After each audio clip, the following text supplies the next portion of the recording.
I'll begin by talking about friendships, because at this age, I mean, I see a lot of young people right now, and at this age, our relationships, our friendships, actually our relationships are always important, but our friendships are of utmost importance, especially when we're young.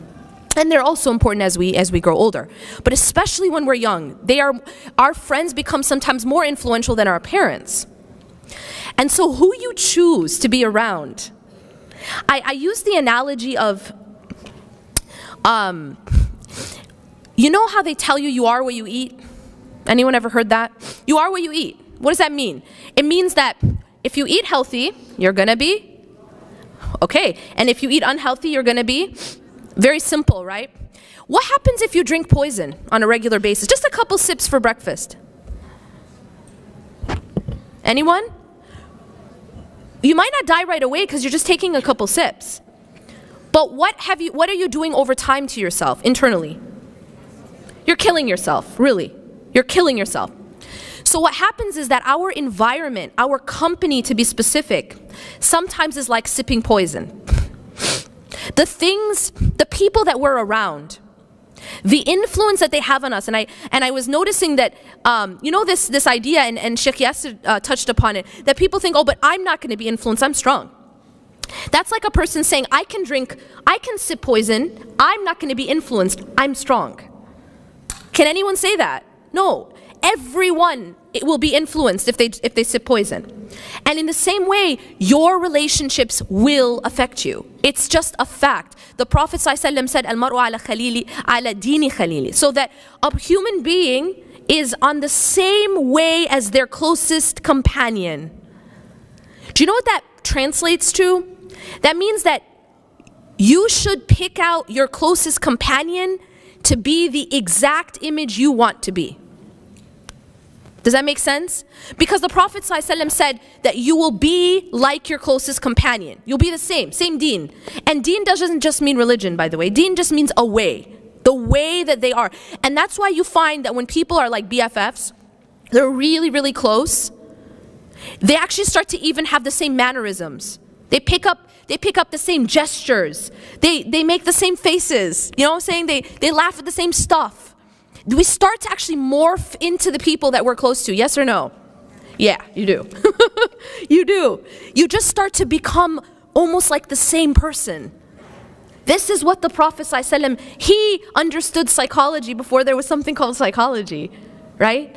And he's telling us you will be on the way of your closest friend. So what does that translate to? It means that I should pick my closest friend to be someone that I want to become. And if your closest friend is not someone you want to become, then you need to sort yourself out. Because you become that person. And let me also add that it may not be a friend that you physically see, as Sheikh Yasser alluded to, and I'm going to get to that as well. It may be someone that you follow religiously online. It might be someone that you look up to and you're following every step, even what burger they ate that day. And that person you start to also become like.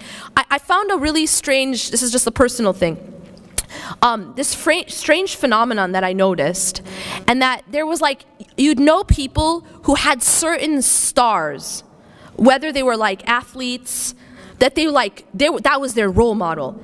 And it was like years and years growing up, this was like their role model. They actually acted like them. Like I started to notice that they would act like them. They would gesture like them. That you even become like people, even if you don't know them, but it's someone you've been following so closely and you admire so much that you start to actually become like them. So be very mindful who you take as that closest companion, because that's what you become. And so what I ask people to do is, number one, please find friends that you want to become.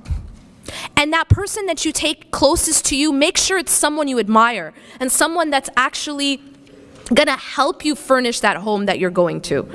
Not someone who's going to come with a torch and burn it down for you. There are friends who actually are burning that house for you. You guys feel me, or you don't feel me at all? You feel me? They're actually the ones burning that house down. But guess what? you're the one who's going to have to go. Nobody comes to your grave with you. You go by yourself to your grave. And if your friend is the one who helped you burn it or burn that home, you're stuck with it. And this is the reason why the people of hellfire, one of their biggest regrets is going to be, I wish I had not taken so-and-so as a friend. I wish I had not taken so-and-so as a friend. Because the problem is, our friendships, our companionship affects us deeply. And it either helps us build and furnish that home, or it helps us burn it down. And I'm telling you this because it's in your best interest. I don't get anything for whether, depending on how you furnish your home, it doesn't change my home. Because even the Prophet ﷺ is not held accountable for the result. So what about me? I don't know nothing. Only thing that I am doing right now is telling you what's in your best interest. And I'm just trying to help you. But see, you have to go there alone. Your mom can't go with you, your friend can't go with you. And so it's really all about how you build your own home, your final home. And believe me, your friends have a big part to play in that. And then later on, who you take as your spouse. Because this is going to become your closest companion at one point. Be very, very mindful that it's someone who's going to help you build that home, not someone who's going to burn it down.